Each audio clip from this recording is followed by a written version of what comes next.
Abby Huffman with Twin Spires here with James Scully. We're in the Keeneland paddock here to preview the Grade 1 Breeders Futurity today, going 1 1/16 miles for 2-year-olds. Some possible Breeders' Cup Juvenile and maybe Kentucky Derby prospects coming out of this race. Absolutely. Definitely a key race for the Breeders' Cup Juvenile over the last 20 years. We saw 2022 Forte swept both the Breeders' Futurity and the Breeders' Cup Juvenile. Essential Quality did the same in 2020. Those were both at Keeneland, but Classic Empire in 2016 won the Breeders' Futurity, shipped to Santa Anita to win the Juvenile. And even 2007 Kentucky Derby winner Street Sense, he finished third in the Breeders' Futurity before winning the Juvenile in his next start. So this has been a very important prep for the Breeders' Cup Juvenile, and it's also a Road to the Kentucky Derby qualifier. So the top 5 finishers will all earn points towards a berth in the 151st running of the Kentucky Derby next spring. Yes, very exciting. It's never too early to look into your Derby horses. The first horse we'll talk about is number 1, Ferocious. It's going to be your 8 to 5 morning line favorite. This was a $1.3 million 2-year-old purchase. Very expensive. He won on debut, then finished second to Chancellor McPatrick in the Grade 1 hopeful last time out. Chancellor McPatrick is running in the Grade 1 Champaign today. Yeah, I mean, Ferocious, his debut performance was brilliant. You're right, you don't see too many $1.3 million Sons of Flatter either, trained by Gustavo Delgado, who won the Kentucky Derby with Mage last year. And Ferocious's first race was brilliant at Saratoga. He had a little issue in the hopeful where he started to hang in the stretch, looked like he was through, and then he hooked on to like the side of Chancellor McPatrick and came again to be a good second. It looks like a supremely talented colt. If he's got his head on right, he's the one to beat in the Breeders' Futurity. Yes.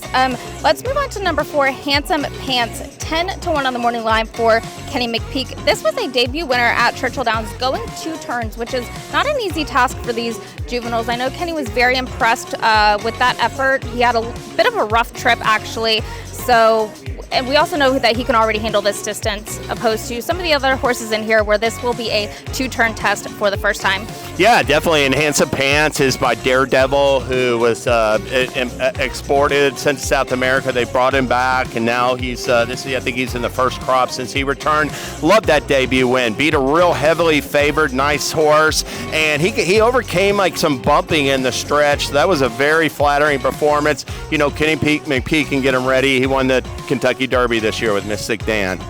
Yes, and then next to him is the 5 East Avenue for Brendan Walsh, another impressive debut winner. He has the pedigree to go long. This is a very attractive colt in my eyes. I just love how he looks in the morning. I loved his debut win, and he's really just a beautiful horse. He's bred to go long, like I mentioned, so we'll see if he can get the 2 turns today. Yeah, I think East Avenue is the pace setter, the one to catch. Very dangerous. Could have a little bit of a tactical advantage with Tyler Gaffleone. He's by Medaglia D'Oro, who sired a bunch of champions, most notably Rachel Alexandra, the horse of the year, and beat males 3 times. And then a long shot is actually number 8, Big Boat at 20 to 1. I know, James, you kind of like this horse, but what's interesting is he is by Nyquist, who is the sire of Immersive, who won yesterday's Grade 1 Alcibiades here at Keeneland. A $450,000 son of Nyquist, 2-year-old purchase, Big Boat. And when he debuted, he had been training at Hawthorne with Jimmy DeVito. Came in, I thought he beat a nice field at Churchill pretty handily by 2.5 lengths from mid-pack, close for mid-pack. He's continued to train well at Hawthorne.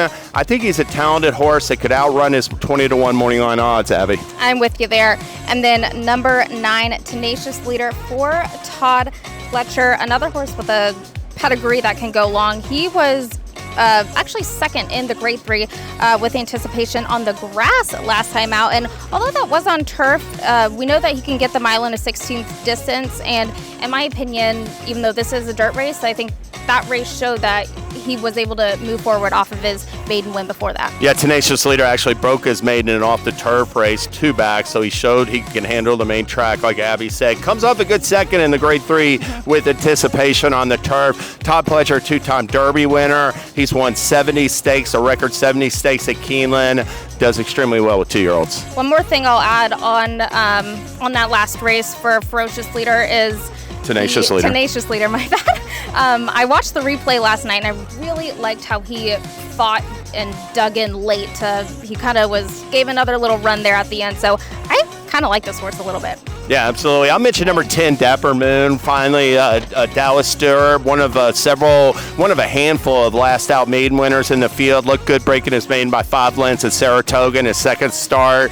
You know, you got a lot of price horses like that, these like horses coming off nice wins. Very intriguing betting race. I think Ferocious is a horse to beat, but I do like number 8, Big Boat. I'm going to work him into some bets, and I'll definitely have at least a couple dollars to win on him.